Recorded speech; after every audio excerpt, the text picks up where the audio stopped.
So, quickly explaining the creating and concluding sentences assignment. The idea here is we are going to be looking at a main idea for a paragraph, and then we are looking at creating a concluding sentence based off that main idea. Some things a concluding sentence has: you are restating the main idea of the paragraph, but you're not doing it word for word. It's not a copy-paste. You're focusing on your position and your reason. You're summarizing the evidence of the paragraph in some way, and you are explaining it with new words. And then you're going to use a transition phrase to start the sentence in order to get to the conclusion. These phrases should have a comma after them almost always because they are usually incomplete clauses, so you need to connect them to the complete sentence of your concluding sentence. And then here's a list of a few possible transition phrases that would fit well near the end of a paragraph by a concluding sentence. Remember, we don't want to use first or second person when we're writing about literature, which is what we're practicing, so please try and follow that rule. Some other helpful hints: remember, we want to rephrase the main idea. An example here: MHS offers the best courses in the QC because of the variety of classes.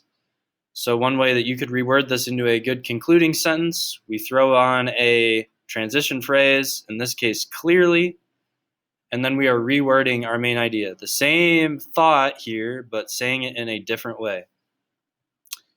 It is the wide selection of classes that allows MHS to continue to be one of the best schools in the area. So we've reorganized our information, said it in a different way with some different words, but it has that same message.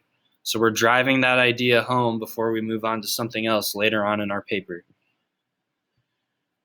All right, so all that was covered in that example. Let's read our directions for the assignment. You're going to read each question, then you're going to create a concluding sentence based off the main idea that you read.